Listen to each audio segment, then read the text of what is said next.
జనసేన పార్టీని మోసగాడైన చంద్రబాబు చేతిలో పెట్టి పవన్ కళ్యాణ్ జన సైనికులను రోడ్డున పడేశారని ధ్వజమెత్తారు పిఠాపురం జనసేన మాజీ ఇన్ఛార్జ్ వైఎస్ఆర్సీపీ నాయకురాలు మాకినేడు శేషకుమారి. 10 ఏళ్ల పాటు తనలా కష్టపడిన నాయకులను ఇన్ఛార్జీలుగా తొలగించి ఊహించని గిఫ్ట్ ఇచ్చారని మండిపడ్డారు.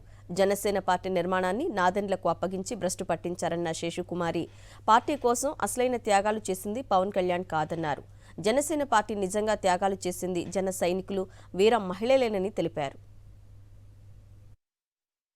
పవన్ కళ్యాణ్ గారు పిఠాపురం రావడం, వారాహి యాత్ర పిఠాపురంలో సక్సెస్ఫుల్గా సింగిల్గా ఒక మహిళ అయి ఉండి అక్కడ కొంతమంది శక్తులు పనిచేసి కుట్రపూరితమైన రాజకీయం జరుగుతున్నా కూడా సింగిల్గా ఒక మహిళ అయినా కూడా అతి భారంగా ఒక యాత్రను సక్సెస్ఫుల్ చేయడం అంటే ఎవరి సహాయ సహకారం లేకుండా అన్ని వనరులు ఖర్చు పెట్టి చేసి ఆ యాత్రను సక్సెస్ఫుల్ చేసిన ఇప్పుడు నాకు పవన్ కళ్యాణ్ గారికి ఇచ్చిన గిఫ్ట్ ఏమిటంటే యాత్ర అయిన ఒక నెల రోజుల్లో ఎటువంటి ఇంటిమేషన్ లేకుండా ఇన్ఛార్జిని ఒక వాట్సప్ సర్క్యులేట్ ద్వారా నన్ను ఇన్ఛార్జిగా తొలగించారు. నా మీద వ్యతిరేకత ఉంది అన్నారు. వ్యతిరేకత అంటే నేను లోకల్ కాదు, నాన్ లోకల్, ఆవిడ కాకినాడ నుంచి వచ్చింది అన్నారు.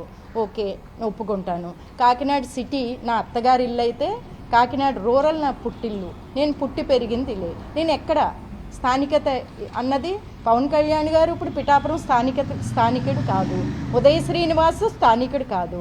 ఒక రాజకీయ పరిజ్ఞానం లేని వ్యక్తులు ఏదో మాట్లాడితే దాన్ని పట్టుకుని స్థానికురాలు కాదు అని చెప్పడం, ఇది తప్పు అని చెప్పి ఒక్క నాదుడు అక్కడ ఇది తప్పు, ఇది ఇలా మాట్లాడకూడదు అని చెప్పే ఒక్కళ్ళు కూడా జనసేన పార్టీలో అధినాయకత్వంలో ఒక్కళ్ళు కూడా లేరు. ఒక పవన్ కళ్యాణ్ గారిని నేను ఈ పత్రికాముఖంగా కొన్ని ప్రశ్నలు వేయదలుచుకున్నాను. ఆయన చాలా సార్లు అన్నారు, నేను కూడా నన్ను ప్రశ్నించండి మీరు అని.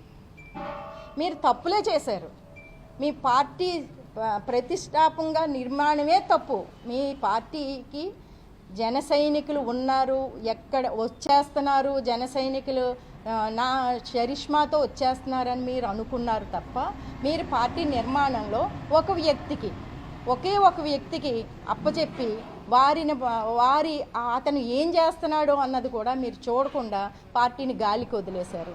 నాదెండ్ల మనోహర్ గారు ఆయన చాలా అంటే ఈ జిల్లాకు వచ్చి ఎన్నో కథలు కబుర్లు చెప్పేవారు మాకు. మీ పార్టీని ఇలా చేసేస్తుంది, పార్టీలు పనిచేయట్లేదని. ప్రతి ఒక్కరు ₹1,00,000 ఎవరైనా ఇస్తే నీదే టిక్కెట్, నువ్వు వచ్చేయి జాయిన్ అయిపో, నీదే టిక్కెట్. ఒక 10 లక్షలు ఎవరైనా ఇస్తే పవన్ కళ్యాణ్ గారితో ఫోటో, నీదే టిక్కెట్. ఇదే పార్టీ నిర్మాణం అంటేనే ఆయన చేసింది. అది కష్టపడింది ఒక మాకినేడు శేషకుమార్ ఒక్కతే కాదు, పార్టీలో ఉన్న చాలామంది, ఓ పోతిని మహేష్, అలాగే ఎంతోమంది, ఓ బండి రామకృష్ణని, అలాగే ఇంకా ఒకరు ఇద్దరు కాదు ఎంతోమంది.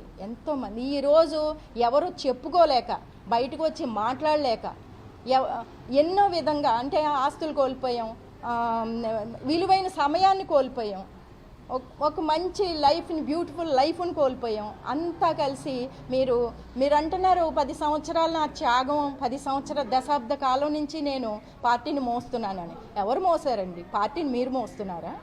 పార్టీలో ఉన్న నాయకులు, కార్యకర్తలు, జన సైనికులు పార్టీని మోసారు. మీరు కాదు పార్టీని మోసింది.